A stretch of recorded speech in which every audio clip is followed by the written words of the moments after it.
சுவாமிக்கு இருப்பு கொள்ளல, தாயார் இல்லாம ஒரு நிமிடம் பெருமாள் இருந்தது இல்லை.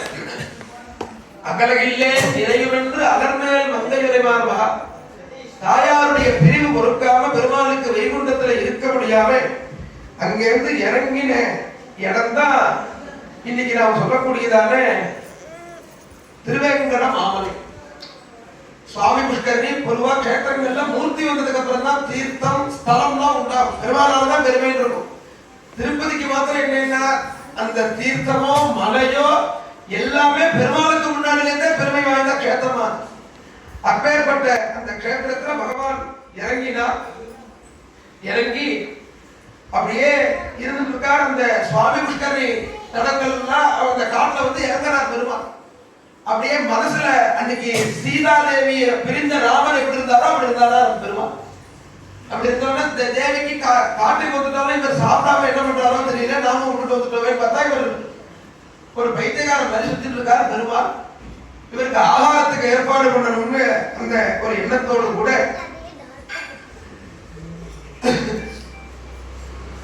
தஸ்மின் காலே விதிசாட்சாத் தேடு ரூபம் சமாஸ்ரிதா, பிரம்மாவை பசுமாடா பண்ணி பரமேஸ்வரனை கண்ணுக்குட்டியா பண்ணி தான் ஒரு இலட்சியாக மாறி இவா ரெண்டு பேரையும் அந்த தேசத்தான சோழராஜாட்ட கொண்டு கொடுத்து, சோழராஜாட்ட சொன்னாலும் இது நிறைய பால் கொடுக்கும், இந்த மாதிரி பால் சூப்பரா இருக்கும், நீங்க சாப்பிட்டுக்கவே மாட்டேன், இதுல காஃபி போட்டேன்னா எவ்வளவு வேணாலும் தண்ணி சேர்க்கலாம் ஒன்றும் ஆகாது, அப்பேற்பட்ட பால் அப்பேற்பட்ட பாலை கொடுக்கும் இந்த பசு, நீங்க வாங்கிக்கோ அப்படின்னு சோழராஜாட்ட கொடுத்துட்டார்.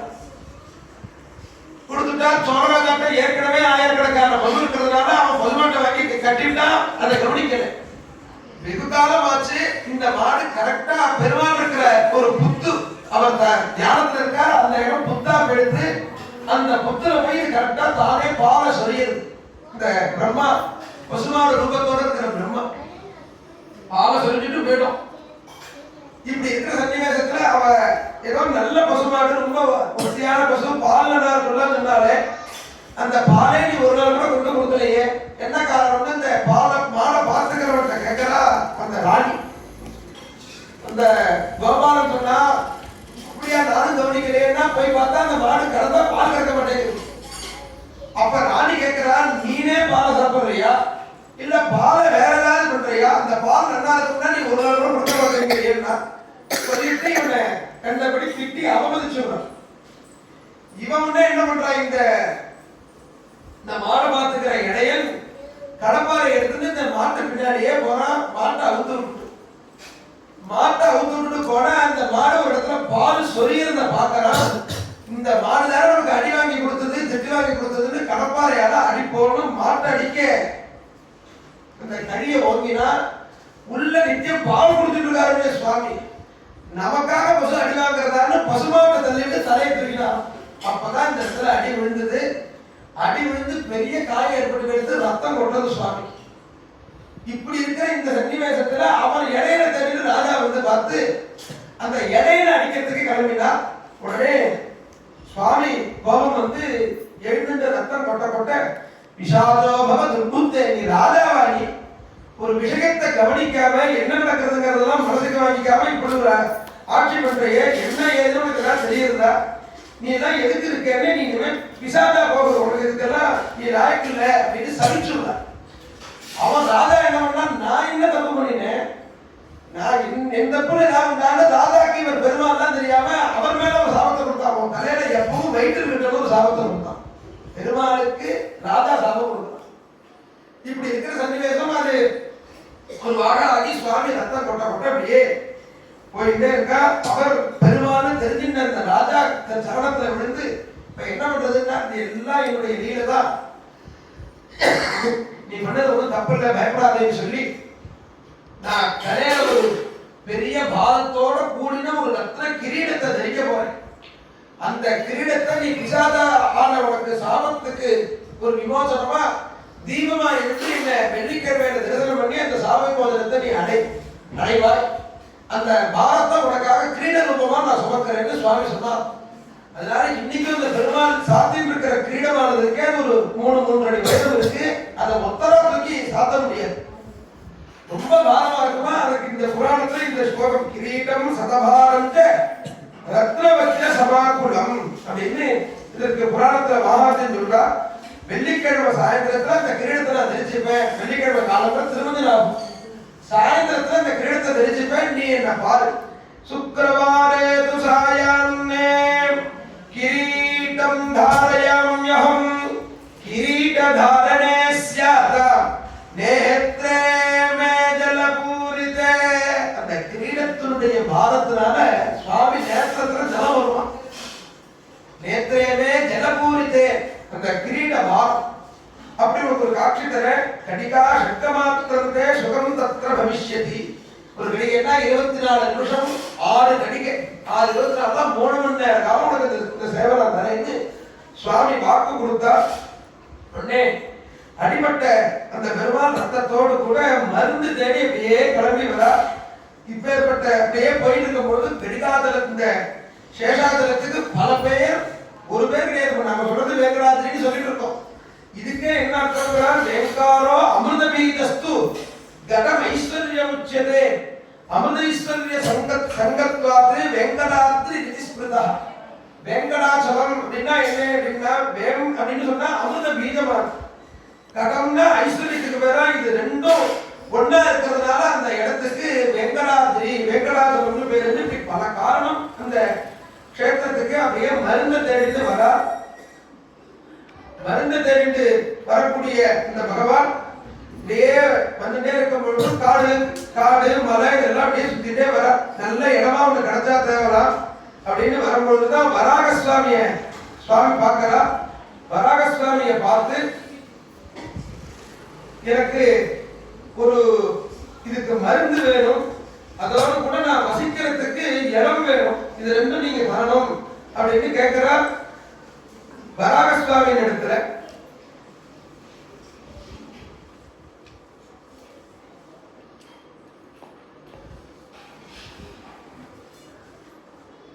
உடனே வராகமூர்த்தியாக இருக்கக்கூடிய பெருமாள், நீங்க வந்துட்டேன்னா என்ன கவனிப்பாளா?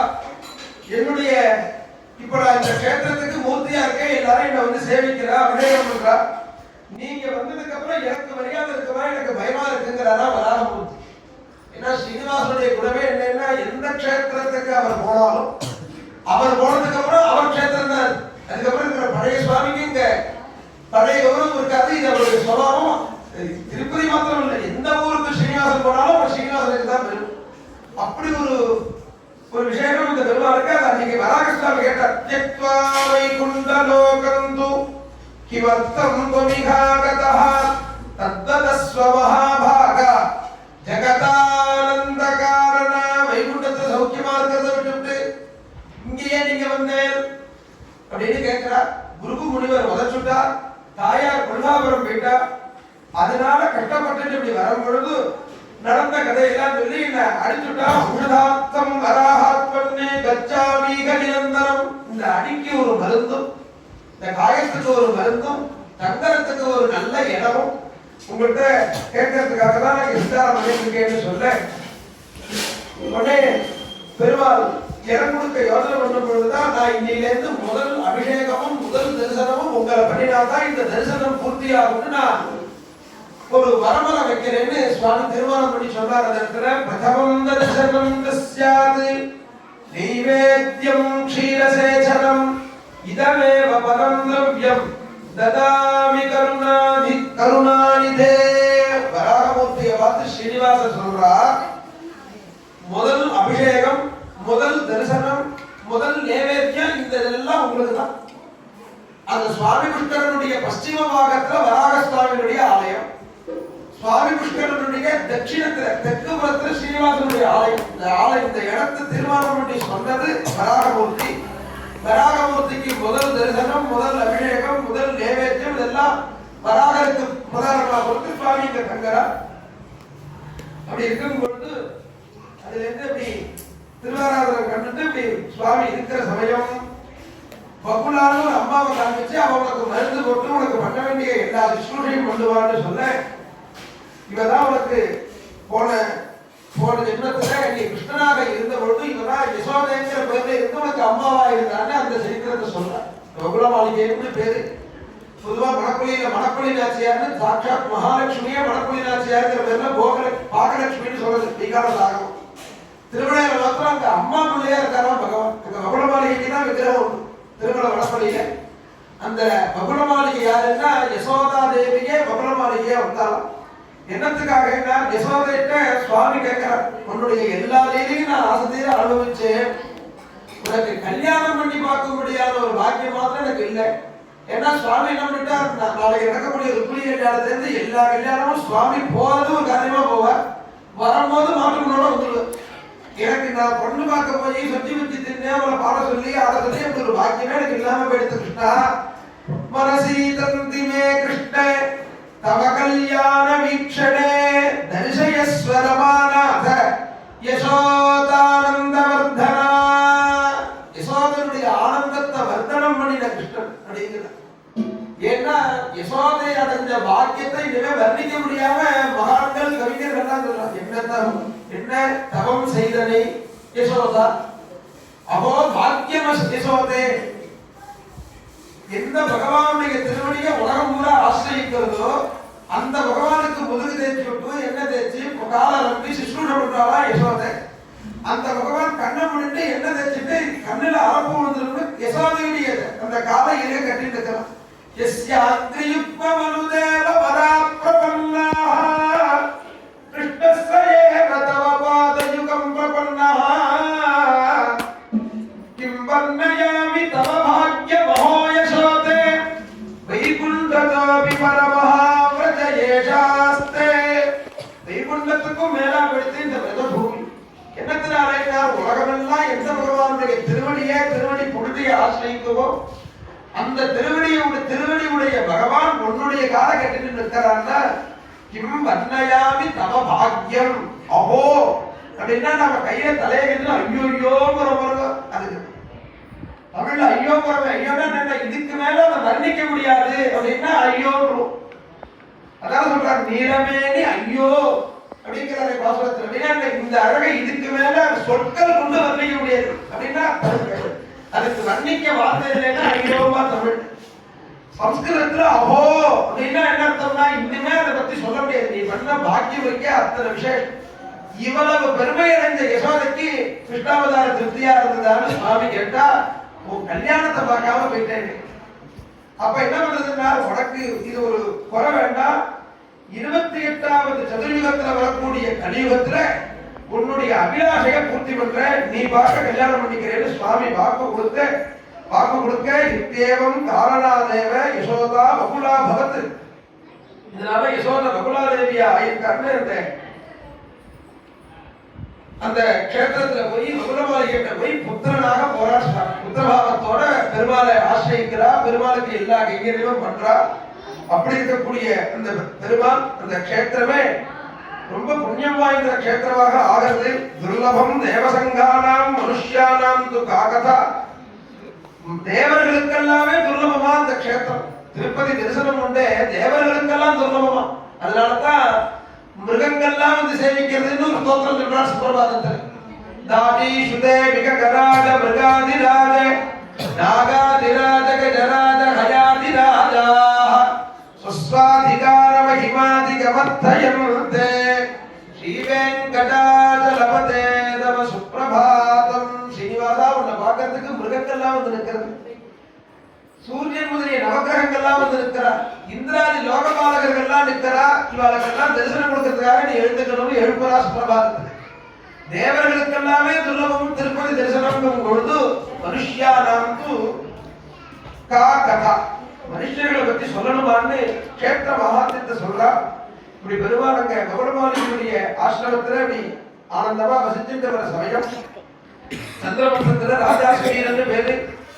ரொம்ப தர்மிஷ்டன். அவனுக்கு 2 அண்ணா தம்பி 2 பேர் பார்க்கிறா. ஆகாச மகாராஜான்னு ஒருத்தனுக்கு பேரு, ஒருத்தனுக்கு தொண்டைமான்னு பேரு, அண்ணா தம்பி. இவா இதுல மூத்தவனான ஆகாச மகாராஜாவுக்கு குழந்தை இல்லாம இருக்கு. குழந்தை வேணுங்கிறதுக்காக ஒரு பெரிய யாகம் ஏற்பாடு பண்றா. யஜ்ய பூமியை விழும் பொழுது அதுல தாமரை இருக்கு. அந்த தாமரையில தாயார் கிடைக்கிறா, மகாலட்சுமி கிடைக்கிறா, பத்மாவதி. என்ன விசேஷம் அப்படின்னா குரு பகவான் தான் சொல்றார், யஜ்யம் குரு நிருபஸ்ரேஷ்ட புத்திரஸ்தேன பவிஷ்யதி. ஒரு யஜ்யம் வந்து புத்திரன் உண்டாகும் அப்படின்னா பெருமாள் அவதாரம் பூரா யஜ்யம் நடந்து ஒரு பிரசாதம் வந்து அதுக்கப்புறமா அம்மா இருந்துதான் சுவாமி அவதாரம். இங்க தாயார் மாத்திரம் என்னன்னா யஜ்யம் பண்றதுக்கு யஜ்ய பூமி விழும்போதே சீதை கொண்டுட்டாங்க, இந்த பூமியில கிடைச்சிடுறாங்க. தாயார் எப்பவும் பார்த்தீங்கன்னா மேக்சிமம் அயோனிஜை தான். பிறந்தவர் அம்மா வயிற்றுல கர்ப்பவாசம் இருந்தாங்கிறது தாயாருக்கு கிடையாது. கிடைச்சா இல்லைன்னா தாயாருடைய கருணையினுடைய உச்சமான என்ன கருணைன்னா இவனுமே எதுக்கு யாகம் பண்ணி பூமியை தூர்பத்துவாத நாம வெயிட் பண்ணி அவன் கை கூப்பிட்டா இதற்கு நாம நம்மையே கொடுத்துருவோம்னு உடனே யஜ்ய பூமி விழும்போதே அனுகிரகமா, யஜ்ய பூமி விழும்போதே தாயார் அவதார். உடனே இந்த குழந்தை கிடைக்கிறது. குழந்தை கிடைச்சோன்னா அந்த குழந்தைய கையில வாங்கினோடனே உவாச்சா காசவாணி புத்ரியம் தவ வல்லபா சம்ரக்ஷைனாம் மகாபாக பகுகீர்த்தி பலப்ரதாம். அப்பா இந்த குழந்தையை நல்லா சம்ரட்சணம் பண்ணிடுவா, இது உனக்கு நிறைய சௌக்கியத்தை கொடுக்கும்னு ஆகாச மாறி கேட்கறது, அசரீதி கேட்கறது. அந்த குழந்தை வந்த அந்த ஒரு யோகத்தினால அவனுக்கு வாஸ்தவமாவே அவன் மனைவி கர்ப்பமாயே ஒரு குழந்தை வந்ததா. அந்த குழந்தைக்கு வசுதாசன் பேர் வச்சா.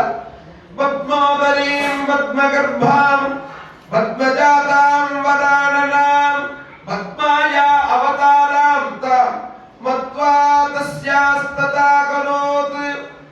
பத்மோதரி தாமரை மாதிரி வயிறு, தாமரையிலேருந்து கிடைச்சதுனாலையும் தாமரை போன்ற முகம் இருக்கிறதுனாலையும் எல்லா தாவர சம்பந்தம் இருக்கிறதுனாலயே பத்மாவதினே பேர் வச்சுட்டான். பத்ம பிரியே பத்மி நிபத்மஹஸ்தே பத்மாலயே பத்மதலாயதாக்ஷி. எல்லா தாமரை தாயாருடைய அவயவம் முழுக்க தாமர சம்பந்தமா இருக்கிறதுனாலேயே பத்மாலயே பத்ம ஊரு தொட முகம் கை காலு வயிறு உடம்பு எல்லாம் தாமர சதசம். அதனாலேயே பத்மாவதி அப்படிங்கிற பேரை வச்சு சந்தோஷமா வளர்த்துட்டு வரா. அவ வித்யாவன்னு புஷ்பங்கள்லாம் இருக்கக்கூடியதான தோட்டத்துல தன்னுடைய தோழிகளோட விளையாட்டு இருக்கும் போது நாரதர் ஒரு வயசான வேஷம் போட்டு, அம்மா 6 வயசு பத்மாவதிக்கு கல்யாண காலம், இந்த கையை கூட உன் கைக்கு நான் புரி பார்க்கிறேன், ஜோசியம் பார்க்கிறேன் கொடு, போக அதை நான் கையெல்லாம் காமிக்க மாட்டேன். இந்த இயற்கையாவே லட்சிய வெக்கம். பெண்களுக்கு வெக்கம்ங்கிறது ஒரு பெரிய ஒரு சுத்தியாக உள்ள விஷயமா. லஜ்ஜாதீர்த்தே குலயுவதையா பாதகம் க்ஷாலயந்தி. நல்ல குடும்ப பெண்களுக்கு ஆபரணம் என்ன அப்படின்னா லஜ்ஜ வெக்கம் தானா. ஒரு பெண்ணுக்கு எப்ப வெக்கம் வருதோ அப்ப கல்யாணத்துக்கு ஆரம்பிச்சிடும். கல்யாணத்துக்கு எப்ப பார்க்கலாங்கிறதுக்கு வயசை விட அவ எப்ப வெக்கப்படுறாளோ கல்யாணம் தான். அதெல்லாம் 6 வயசுல வெக்கப்பட்டிருக்கா பத்தாவது. 6 வயசுல கையை நீட்டு நான் பார்க்கிறேன், இல்லாம எனக்கு வெக்கமா இருக்கு, கையை பின்னாடி நீட்டிக்கிறது குழந்தை. அப்ப நாதஸ்வாமி சொன்னாலாம், அம்மா நீ என்னை பார்த்து சங்கோச்சப்படாதே. வித்தித்வம் பிதுதுல்யம் மனசா நிர்மலேன யுக்த்வா முனிநாதேன தத்வா ஹஸ்தம் வராங்கனா. உன்னை கையை காமி, என்ன உங்க அப்பாவா நினைச்சுக்கோ, என்னை பார்த்து நீ தப்பா எடுத்துக்காரு, உன் கையை காமி, நான் உனக்கு அப்பா மாதிரின்னு சொன்னோன்னே அந்த கையை பார்த்துட்டு உனக்கு வரக்கூடிய கணவன் இருக்கானே அவன் சாதாரணமானவன் இல்ல. பதிர்பவதி தர்மஜ்ஞே திலோகேஷோ ரமாபதிஹி பாணிபத்மதலோபேதௌ பாதௌ தே ஸ்வஸ்திகாயகௌ கமலம் கலிராஜஸ்ய சதசம் தேவலாலனே அப்படின்னு சொல்லிட்டு 3 உலகத்துக்கும் தலைவன் எவனோ அவன் தான் உனக்கு ஆத்துக்காரா வரப்போறான் அப்படின்னு சொல். இதெல்லாம் இந்த நாரதர் பத்தி சொல்லாம இருந்தாலும் இந்த கதை போகும். நாரதனுடைய இந்த குறிபாக்கிற விஷயத்தை சொல்ற காரணம் என்னன்னா, பெருமாள் வரப்போறதுக்கு கட்டியா வாசிக்கிறார். சுவாமி கிளம்ப போறாருன்னா வெடி வெடிக்கணும், மல்லாரி வாசிக்கணும், தீவெட்டி கூட ரெடியா இருக்கணும். அப்பதான் தரத்திலிருந்து கற்பனாகி பெருமாள் வருவார். பெருமாள் வந்தா கல்யாணம் பண்ணிட்டாருன்னா மன்னருக்கு. பெருமாள் வரப்போறாருன்னு முன்னாடி ஒரு சூச்சகம் பண்றதுக்கு நாதசுவாமி வந்து திரிலோகேஷம் 3 உலகத்துக்கு எவன் தலைவனோ, எவனுடைய ஆளுகைக்கு கட்டுப்பட்டு 3 உலகமும் இயங்குறதோ அவன் தான் அவனுக்கு கணவனா வரப்போறான்னு சொல்லிட்டு மனசா வந்தனம் கிருத்வா ஜகாமாதரிஷிஸ்ததா. மனசுனால நமஸ்காரம் பண்ணலாம். ஏன்னா ஜெகன்மாதா பொதுவா ஜோசியம் பார்க்கறவா நமஸ்காரம் பண்ணி நல்லா நடக்கும் சொல்லுங்க சாமின்னு கேட்கிற வழக்கம். இங்க பார்க்கப்படுறது ஜெகன்மாதாவுக்கு. மனசுனால நமஸ்காரம் பண்ணிட்டு நாரதர் கிளம்பி போக சுவாமி எங்கேருந்து வந்தார். அங்கரீந்திர சங்கேன சமாகதோகனிஹி துரங்கமாஸ்தாய வரங்கணானாம் ஸ்ரீகண்டலே பாருணஜானு வக்ஷாஹ பாலக்கபாசோத சமீபமாயயௌ. சாட்சாத் மன்மதங்கிறபடி சந்தனத்தை எடுத்து நெத்தியில திலகங்கள்லாம் இட்டு உடம்பு பூரா வாசனான திரவியங்களை பூசிட்டு ஒரு யானை கோட்டையோட ஒரு குதிரையில ஏறி தனிமையான அழகனாக பெருமாள் அங்கேருந்து வர உத்தியானத்துல இருக்கக்கூடிய இந்த தோழிகள்லாம் நீங்க எல்லாம் யாரு ஏன் இங்க வரு இங்கெல்லாம் நீங்க எல்லாம் கண்ட இடத்துல வரக்கூடாது. உங்க அப்பா யாரு அம்மா யாரு உங்க பந்துக்கள் யாரு என்னன்னா வேண்டாங்கிறவா ஏன் பேச்சு கொடுக்கணும். சுவாமியுடைய ரூபத்துல மயங்கி பெண்கள்லாம் யாருன்னு தான் தெரிஞ்சவங்க நம்பர் வாங்கி வச்சுப்போம் பின்னாடி பேசுவோம். சுவாமிய அதிக்கிரமிக்க முடியல போன்னு விரட்ட முடியல. சுவாமியுடைய ரூபம் அப்படி இருக்கா. கந்தர்பதர்பக ரசுந்தர திவ்ய மூர்த்தே சர்வாவய சௌந்தர்ய சம்பதா சர்வதேதசா இதெல்லாம் சுவாமியுடைய திருமேனியை வர்ணிக்கக்கூடிய ஸ்லோகங்கள். சுவாமியுடைய திருமேனி சௌந்தர்யம் என்னன்னா போன்னு வாய் சொல்றது கை விரட்டது மனசு சித்த நிக்க மாட்டாரான்னு இவர்கிட்ட ஒரு தொடர்பு வச்சுக்கிறதுக்காக உங்க அப்பா யாரு அம்மா யாரு பந்துக்கள் யாரு இதெல்லாம் சொல்லுங்க. தேசம் விருத்தம் குலம் சீலம் நாமகோத்ராதிகம் ததா உங்க பேரை சொல்லுங்க.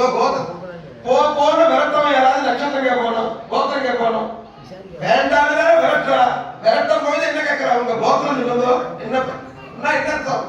சுவாமியை பத்தின டீட்டெயில்ஸ் தெரிஞ்சுட்டு விரட்டுவோம் அப்புறம் நாம மனப்படி போவோம்னு இந்த கூட இருக்கக்கூடிய தொழில்களுக்கெல்லாம் உடனே சுவாமி சிந்துபுத்திர குலம் பிராகு அஸ்மாகந்து புராவிதா ஜனகோ வசுதேவஸ்து தேவகி ஜனனி மம தன்னுடைய வித்தாந்தங்களை சொல்றார். வசுதேவர் எனக்கு அப்பா தேவகி எனக்கு அம்மா. ஸ்வேதகேசன் பலராமனுடைய பேரு ஸ்வேதகேசன் அவர் தான் எனக்கு அண்ணா. சுபத்ரா பகினி மம நாத்தனாரத்தி உண்டு எனக்கு தங்க சுபத்ரான்னு பேர். அதோடு கூட எனக்கு ரொம்ப ஃப்ரெண்டு அர்ஜுனன். பாண்டவர்கள் அத்தனை பேரும் எனக்கு பந்துக்கள். எத்தனையோ காலம் ஆயிடுச்சு கிருஷ்ணாவதாராயி எத்தனையோ காலம் ஸ்ரீனிவாசனா வந்துட்டார் சுவாமி. ஞாபகமா சொல்றார் பாண்டவோ மம பாந்தவா என்னுடைய பந்துக்கள் பாண்டவர்கள்.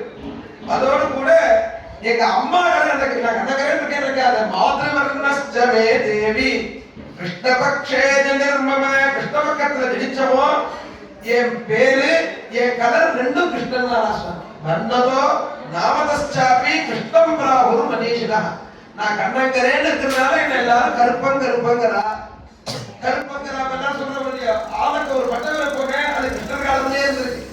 எல்லாரும் நான் கருப்பா இருக்கிறதுனால என் பேரும் கிருஷ்ணன்லே சொல்றாங்க. கிருஷ்ணம் ராகுரு மனிஷினா அப்படின்னு சொல்லிட்டு உடனே தாயார் என்ன சொல்ல ஆரம்பிச்சாங்க. அது வரைக்கும் தாயார் பேசுறா. அப்பதான் தாயார் பேசுறா.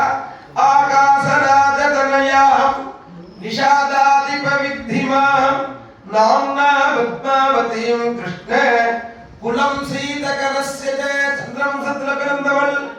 ஏ வேடுவர் தலைவனே என்ன வேடுவரும் நினைச்சிட்டு இருக்கா. மொத்த குதிரையில வந்துட்டா வேடுவர்னு நினைச்சிட்டு இருக்கா. அதுவும் என்ன சொல்றா நிஷாதாதிபா வேடுவர் குல தலைவனே ராஜாங்கிற. அப்படி இருக்கக்கூடிய நான் என் பேரு பத்மாவதினு பேரு ஆகாசராஜனுடைய பெண் சந்திரவம்சத்துல பிறந்தவள் ஆத்ரேய கோத்திரம் கிராதேந்திரா சீக்கிரம் கச்சேதி சாப்பிடவேது எல்லாம் சொல்லிட்டு போகும். வேண்டாங்கிறவ எதுக்கு இதெல்லாம் சொல்லணும். தாயாருக்கும் மனசுல இவர்கிட்ட ஒரு அபிப்பிராயம். அதனால என்னன்னா தன் கோத்திரத்தை சொல்றான். கோத்திரம் நான் ஆத்திரையும் நீங்க ஆத்திரையும் இல்லையேங்கிற. நான் அத்திரி கோத்திரம்னா நீங்க ஆத்திரையும் இல்லையேங்கிற.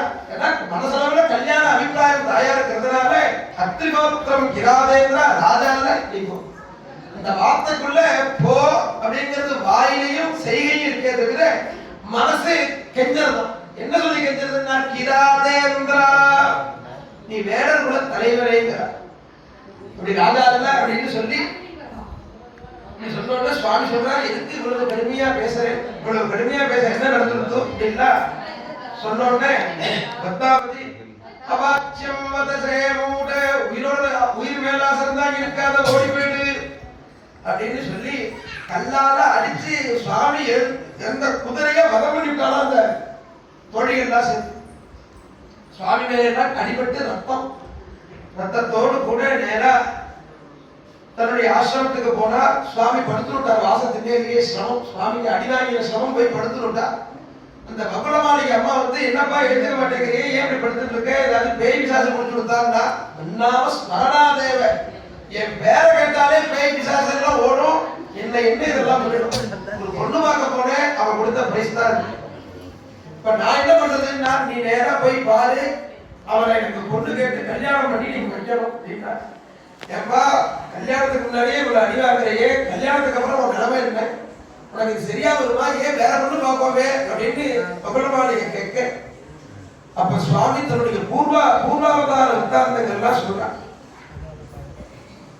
போன அவதாரத்துல ராவணாக இருக்கும் பொழுது சீதையை ராட்சச ராஜாவா இருக்கக்கூடிய ராவணன் தூக்கிட்டு போனான். தூக்கிட்டு போனது சீதைங்கிறது தான் உலகம் முழுக்க தெரியும். நதம் நடந்தது என்னன்னா, அக்னி பகவான் வழியில மறிச்சு வேதவதியை கொடுத்துட்டு சீதையை அவர் தன் ஆசிரமத்துக்கு அழைச்சிட்டு போயிட்டார்.